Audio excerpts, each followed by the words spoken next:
société va mal. te xam nga sport ak musique. dafa bo mooy jeunesse. vraiment. mooy monde daal voilà. en tout cas maa ngi rafetlu sa invitation bi kontaan si waaw tey nag Gomis dañu fas yéene waxtaanee ay ponk yu bëri. parce que sànq ba ngay wax rek dama ne même feebar bi la. xam nga man je suis artiste en même temps animateur. di jouer musique di dem ci cabaret yi di jouer mais ñun dañuy jànkoonteeg ay jafe-jafe yoo xamante ni tey ku ci dem ba am yenn at yi sax soo feebaree dañ lay mujj di ketal wala nga am mujj boo xamante ni daal mujj buy ñaaw la daal. kenn dootu la toppatoo kenn dootu la faale. parce que les artistes sénégalais amuñu li nga xamante ni tey moo leen di jàppale. pour seen culture mën a dox. pour seen culture ñu mën si gis seen bopp bu baax a baax. boo ci tolloo moo tax léegi da ngay gis la nouvelle génération. bii mag xam na li may wax ñëpp tey si jàkkaarloo yi lañ ko kal.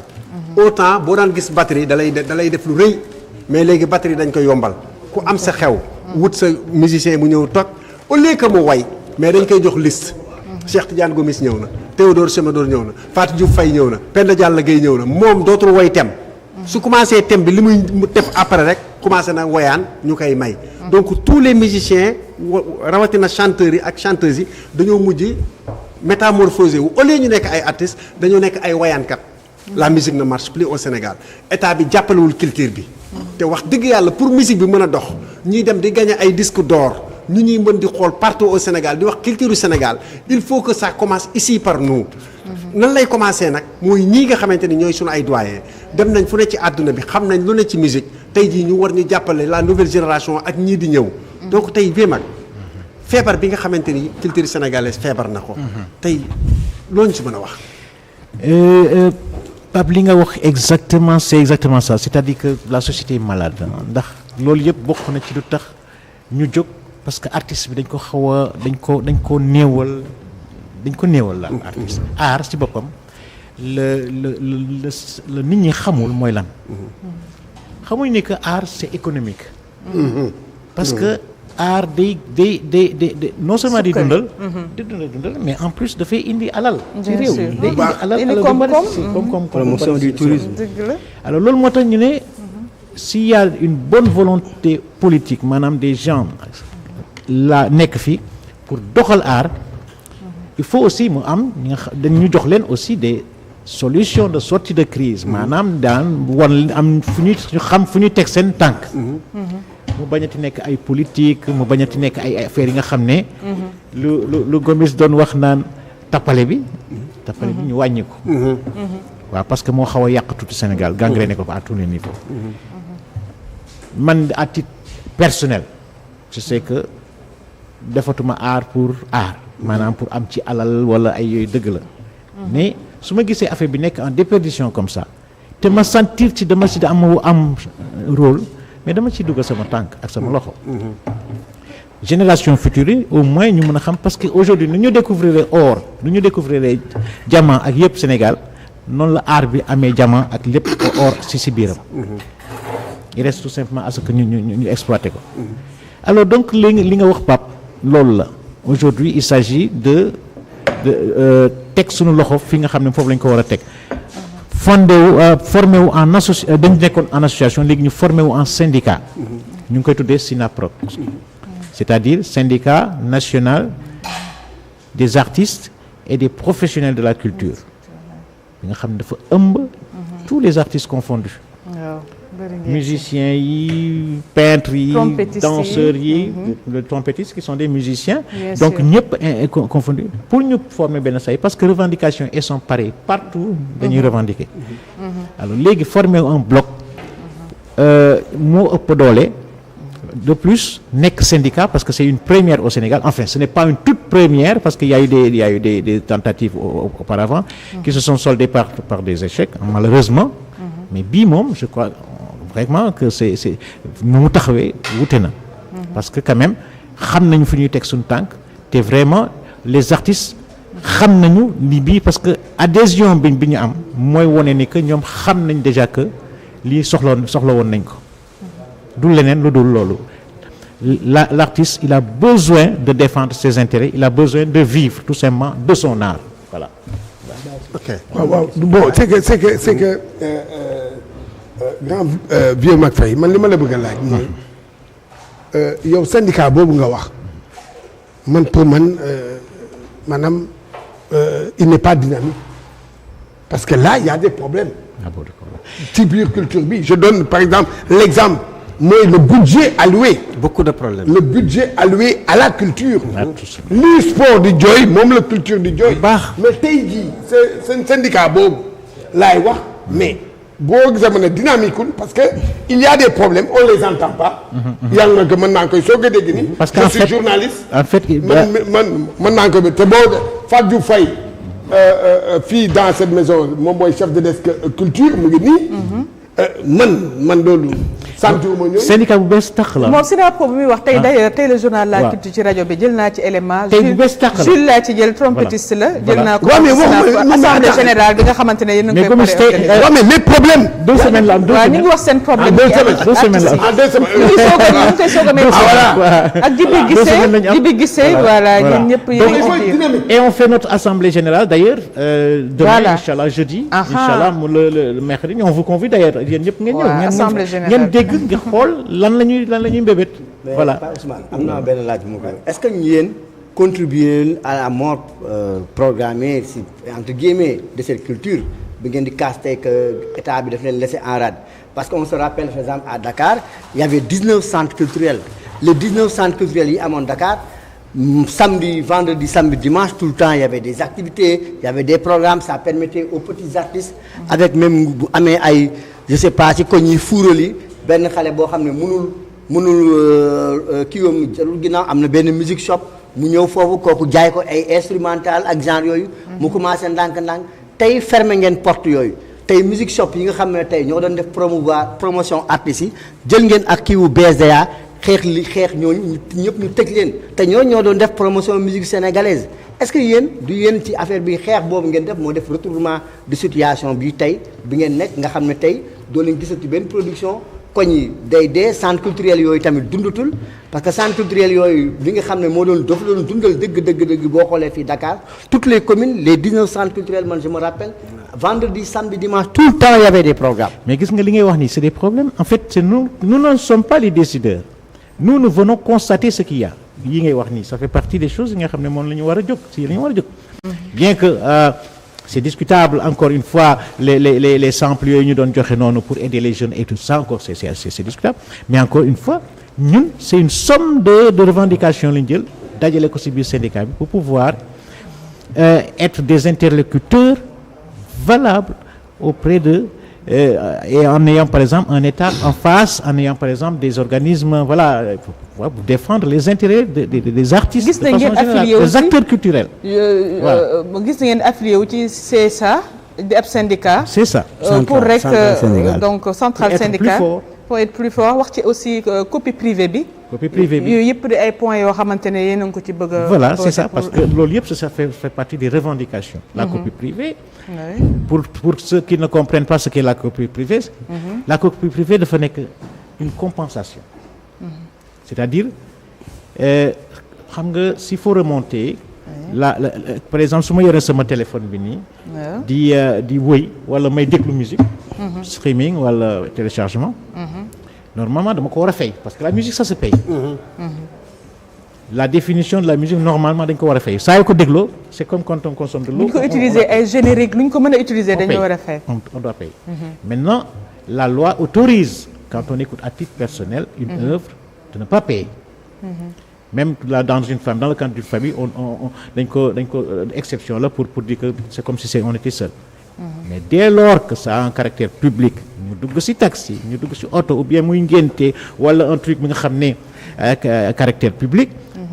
il faut payer il faut commencer à payer. maintenant le fait de ne pas payer. quand on est seul il y a cette compensation là que l'on fait que l'on vous donne en prenant l'argent des supports de production yi comme par exemple téléphone yeeg des xaalis boobu la ñuy cumuler tout ce qui émet de la musique ordinateur téléphone et trucs ñu jël ko xaalis boobu ñu jël collecté ko mooy remplacer en fait finalement ce handicap là qu'on a de ne pas avoir eu à payer ces droits d'auteur les droits d'auteur ils sont mais man comme loolu ni ma ko déggee day mel ni. voilà SODAV dafa dese def liggéeyam. parce que tey jii bu ngeen demee tey ba li ngay wax nii. li ngay wax nii liggéeyu SODAV la. parce que man am naa carte depuis 2004 laa adhéré BSDA. ba BSDA boobu yàgg na depuis madame Sidibé. depuis boobu ba léegi yàgg na. ba 2023 bii. album bi ma génne maa ngi ko génne en 2004 benn yoon lañ ma fay te biñ ma fayee 18000 la. demaat naa fa fan yee passé di réclamer ñu duggee sama tur xool ni ma amoo fi dara noonu laa génnee waat ñibbi. donc tey jii artiste bi nga xamante ni mi nga am ay œuvre am rajo bi di ko teg télé bi di ko teg parce que ba ma demee tegal nañ ma ay rajo yu bëri yoo xamante ni ñu ngi fii Sénégal ak ay télé dañuy teg ay clip longueur de journée du ñu fay BSDA. ñi nga xamante ni dañu nekk ci boîte de nuit yi di jouer boo ñëwee dañu lay jox ay fiches yu jaune yi pour nga remplir ko. da ngay ñëw man ñëw naa ci boîte de nuit yi bu may jouer ñëw ci borom boîte de nuit bi jox ko fiche bi. boobu la ma dàq ba ma indee fiche bi Gomis si la ma dàq. si la ma dàq. parce que amatuma fa contrat. parce que il n'est pas légal. donc loolu boo ko indee day mel ni man ma ñëw sa boîte de nuit si sa bar wala sa restaurant ma fay jouer tey lu ma war a jouer way yi may jouer dama koy bind su ma paree yow da ngay signer fekk na kooku du fay. ba ma paree rek fajar gi laa paree mu fay ma woo ma ci bureau mu fay ma ne ma on va arrêter le contrat ma ne ko pourquoi on arrête le contrat mu parce que da nga ma bëgg indil problème moo arrêté. donc est-ce que yooyu yëpp tey facteurs yooyu nga xamante ne. xam nga loolu yëpp xam nga ay problème la. waaw xam nga la SODAV a ses insuffisances. c'est vrai que mais normalement moo c'est-à-dire que aujourd'hui la SODAV xam na ni que loo fa am moom la lay fay. parce que c'est son rôle d'aller collecter d'aller prendre l'argent auprès des utilisateurs et de les reverser aux ayants droit. yow mooy nga xam ne ayant droit. léegi nag yow sa fiche par rapport ak li nga xam ne contentieux boobu ngay am. c'est vrai que BSDA mun na la taxaw pour que waajooju qui soit en règle parce que ne waajooju bu nekkul en règle dañu war a tëj boîte. je sais. y a beaucoup de choses yi nga xam ne yooyu syndicat bi dafa war a dimbale la SODAV et la SODAV doit être partenaire du syndicat du SYNAPROX. alors loolu moom mooy suñu bébét aujourd'hui avec maintenant la CSA bi nga xam ne moo nekk suñu wet vraiment consolider gën ñoo dooleel. Aujourd'hui, nous nous sentons assez forts, machallah. Voilà, et c'est ça qu'on veut. Mais là, voilà. Sur les nouveaux décideurs politiques, parce que nous, le Sénégal, nous donnons qui, parce que n'oublie pas que nous, le grand musicien de Kassav est passé aussi entre leurs mains, Jacob Desvarieux, est passé entre les mains de leur famille, par Habib, pour apprendre la guitare. donc pour montrer que rek ñoom li ñu def promouvoir ci culture. dafa rëy. tey la ngeen di xaar tey ci décideur politique pour dundalaat culture rawatina musique sénégalaise. alors ce qui l'État qui vient d'arriver a de bonnes intentions de toutes les façons. C'est déjà dit, ils ont de bonnes intentions. Cependant, encore une fois, ñun culturel, il faut qu'on nous associe. Je le dis bien, il faut qu'on nous associe à cette politique culturelle. Parce qu'encore une fois, il faut nga xam fooy teg sa tànk. Il y a des choses nga xam ne fi daan am yi nga xam ne on aimerait vraiment que ça s'arrête. Des histoires d'intermédiaires wala ngi des choses nga xam ne des gens yi nga xam ne qui sont là à aller voir où se trouve l'argent et ba xañ ko ñi nga xam ne les ayants droit réels yooyu il faut que ça s'arrête. ak yan genre problème lañ ngeen doon am. Par exemple fonds yi kii Gomis di wax. Il y a de l'argent qui sort mais artistes duñ ko gis yu bëri yu si bëri duñ ko yëg duñ ko gis donc yooyu dafa bokk ci problème yi nga xam ne ñu war a yooyu yëpp la moo tax encore une fois le mal il est là tout le monde gis na ko technique ci seen baaraam. mais ci côté art Sénégal vieux Mac Faye dëgguma la dafa mel ni ñëpp am problème parce que artistes yi ñu ngi wax même chose cinéastes yi aussi. seen côté ils sont dans le syndicat. Les cinéastes sont dans le syndicat parce que les acteurs culturels là. Dans les acteurs culturels il y a les musiciens il y a les cinéastes il y a les comédiens il y a voilà. La chorégraphie il y a tous les arts confondus nekk ci biir et mbébét yi comme ni nga ko waxee nous avons pratiquement presque tous les mêmes revendications c'est-à-dire que notre but c'est de valoriser notre art et d'en vivre nous voulons vivre de notre art maintenant comment aujourd'hui on se charge de proposer on veut proposer à l'État defal lii defal la nous voulons devenir par exemple des fonctionnaires enfin fonctionnaire entre guillemets pour dire que nous voulons devenir des travailleurs à part entière c'est-à-dire des travailleurs des gens ñi nga xam ne qui peuvent aller à la retraite normalement qui ont droit à des avantages sociaux habitat logement yi la santé voilà, et exister en tant que travailleur. Donc on va relever non seulement du ministère de la Culture, mais aussi on va relever du ministère du Travail. yow Fatou ñu gis nag loolu aussi li ñu koy def ci Sénégal bëri na. mais du am continuité. commencement bi day metti parce que gis naa association yu bëri man bokk naa ci adhéré naa ci. même groupe bi da ngay toog ba mu yàgg sax dootoo dégg kenn wax. finalement fan lay mujj bay day wéy mbuus affaire ba jeex parce que politique moo si duggoon.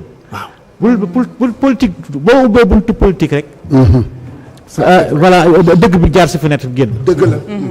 je suis d'accord avec yow. boo ubbee buntu politique rek dëgg bi jaar si fenêtre léegi man fu mu ne nii nee naa. macha allah je ne suis pas un saint mais xam naa ni boog man ci lu ma nekk bu neexee yàlla dafay mun a dox mbaa ma jaar ni génn comme nu ma génnee woon SODAV. parce que xam naa ni que quand il y a des choses nga xam ne man neexuma mais je préfère. mais la moo la génne SODAV. non parce que bon il faut dire que lu ma génne SODAV kii la c'est-à-dire que y a ce qu'on appelle kii par tiers bi c'est-à-dire il faut renouveler par tiers bon man ma bokk ci tiers sortant voilà donc déjà juridiquement de loolu génne bon léegi yow wala yow sa passage SODAV dëgg la bi tiers sortant bi foofu nga bokkoon waaye yow foofu bi nga fa nekkee lan ngeen réaliser ci lu baax ak tamit lan nga gis ne loo xam ne vraiment tey rëccu nga gis nga ne doxuloon. Alors aujourd'hui il faut dire que la SODAV c'est un excellent outil premièrement parce que artistes yi ñoo ko moom et pour la première fois les artistes se sont autogérés en ayant leur propre business c'est-à-dire que leur propre entre guillemets pour dire que ñooy gérer seen bopp. artistes yi wax ñu ko. avant waaw déjà kenn wax na la ko fii. te man fii dañuy recevoir des chanteurs. des musiciens des nangam. ñoom nee nañu vraiment c'est du n'importe quoi. moo tax it léegi. waaw. non c'est-à-dire moo tax ma ne ba tey artistes ñoo ko moom c'est un outil. dafa mel ni c'est un bel outil bi nga xam ne su jaaree ci ni ñu ko bëggee. voilà alors on peut pas avoir meilleur outil. donc aujourd'hui c'est normal les artistes encore une fois ku ci nekk am na lu muy wax am na lu muy truc mais encore une fois loolu yëpp dama ko woole c'est insuffisance SODAV parce que tey jii moom mooy la société mère. moom mooy parce que nous sommes les sociétaires de la SODAV. ñun ñoo ko moom parce que les artistes ñoo ko alors ñun ñoo bu SODAV na woote njaboot gi bu jaaree nii bay jaar nii ay wooteel waxtaan ak ñoom man pour man foofu loolu ko dese. mais sinon. Aujourd'hui ubbeeku bi am na tous les gens qui veulent travailler avec le syndicat n'ont qu'à venir travailler parce que c'est tous des artistes des acteurs culturels ñoom ñoo composé la SODAV ñoo composé toutes les associations yi fi amoon. mais gisee association yu bari yu am artistes mais yéen cette fois-ci da ngeen a bëgg a liggéeyu ci benn. dañ ko fédéré. boole ko mu nekk nekk syndicat parce que le syndicat est plus fort que l'association. parce que boo ko xoolee association yàgg nañ mbébét seen ay mbébét ku ci nekk di wax mais en réalité mooy li ngeen wax da nga naan bon da ngay wax ba sonn après du am aboutissement c'est normal parce que association la mais un syndicat c'est des revendications c'est encore beaucoup plus fort mais on espère qu'il y aura plus de poids c'est une question de l'union fait la force. waaw mboolooy doole. te tey aujourd'hui c'est la première fois que qu'il y a tout ce voilà. ce beau monde là autour du syndicat. Voilà si je peux l'appeler ainsi. am na ñuy lam-laame ci SODAV mais benn groupe kese mooy décider à la place des autres. au niveau de la SODAV. Oui. Parce que la SODAV est structurée comme telle c'est-à-dire que il y a un conseil d'administration il y a un PCA ou une PCA c'est-à-dire une présidente de conseil d'administration et il y a un comité directeur les instances de la SODAV c'est comme ça que ça fonctionne. Maintenant, c'est le conseil d'administration qui a le grand rôle. Et évidemment, par le... Enfin, c'est toujours comme ça. Et mais voilà, elle est ainsi gérée, la SODAV. Le fonds yi accès parfois pour ñu répartir plus kii gars yi moom am na ñoo xam ne ce sont des. am na ñuy laal am na ñu dul laal de. waaw xam nga je ne peux pas faire laa ko doon laaj léegi. c'est que non c'est que grand mag fay dafay bañ a wax. non mais nee na insuffisance man bëggoon naa xam insuffisance yi lan la. non xam nga je ne veux pas faire le procès. voilà parce que dafay mel ni écoutez encore une fois. dafa am insuffisance mais attendez ñoom bu ñu leen tendre le micro ils vont dire. Mais en tout cas toujours est-il que ñun nous savons que il y a tel ou tel problème un truc ñun au niveau du syndicat on va les résoudre inchallah. En tout cas temps bi moom mi ngi xëcc jëm ci jeex kon message bi nga xamante ne tey moom ngay joxe jëmale ko à travers tous les artistes sénégalais ñi nga xamante ne ñu ngi lay bàyyi xel mooy lan. Alors de venir à notre assemblée générale inchallah de demain jeudi. Jeudi 23. À partir de 15h nag inchallah 15h. 14h laa bëggoon wax mais pour dire que bon au moins permettre 15h ñu mën démarrer inchallah bon pour pouvoir terminer à 18h hein. Et que vraiment que tous les corps de métier soient là. Bon déjà ils sont déjà conviés et convoqués donc voilà on espère tout simplement qu'il y aura que la cause sera entendue inchallah. D'accord. En tout cas ñu ngi lay jaajëfal bu baax a baax kii nag moom nee na moom mooy conseiller municipal maire bu Grand Yoff. nee na mi ngi lay bàyyi xel nee na nag ngeen indil leen seen invitation moom dina ñëw. kon waaw mi ngi nii léegi la ma yónnee madame Diop. waaw nee na moom Ndeye Diop nee na mooy conseiller municipal bu Grand Yoff mais lépp luy culture foofu moom moo ko yore. yónnee na ma message bi nee na bëgg na ñëw ci programme bi ngeen yónnee ko invitation. invité nañ ko donc invité nañ ko officiellement déjà wax nii. mais on a une musique boo xamante ni y a beaucoup de hic. hic boobu nag war nañ ci wax lu bëri temps bi moo ñu xoj. mais léegi instrumental yi ñu ngi leen di rey. parce que nit day am ordinateur programmer sa son programmer sa beat woo benn Ablaye Ndiaye mu ñëw teg si voix nga wut sa benn xarit bu am iPhone mu filmer la nga monter ko ci téléphone bi jëm ci télé yi am nga fa xarit mu tegal la ko nga ne man artiste laa. les gens ne sont pas prêts. mais il faut ñu wax loolu aussi. par exemple xam nga loolu encore une fois c'est le progrès là c'est la vie qui change. C'est le numérique qui prend le dessus sur l'analogique. C'est en quelque sorte, c'est le mal du siècle. C'est autant un bien qu'un mal. Parce qu'aujourd'hui, il faut accepter, il faut se dire que c'est comme le téléphone, il est excellent, il est bon, mais il peut servir négativement aussi. Tout à fait. Donc c'est l'essor, c'est le monde qui va ainsi. Voilà, c'est le numérique. Je fay jokkonjal la pax. jokkonjal di la jox rendez-vous mercredi inchallah. Inchallah di déggee course moo référence moom sama référence la quoi. man dama ko fan. waaw Théodore Semedo l'international merci beaucoup Fatou Diouf Faye. yaa bon dikk la référence ngay dégg yaa ma iñaan. yow moom dinaa la iñaanee xam nga ko sax. di la jaajëfal Pape Ousmane Ba di jaajëfal bu baax Vieux Mac Faye sa invité ci disponibilité di jaajëfal bu baax Mounas Balde mi fi nekkoon ci rubrique jonge di jaajëfal Cheikh Tidiane Gomis tamit ci rubrique sport ak coordination bi di jaajëfal bu baax Théodore Semedo ci rubrique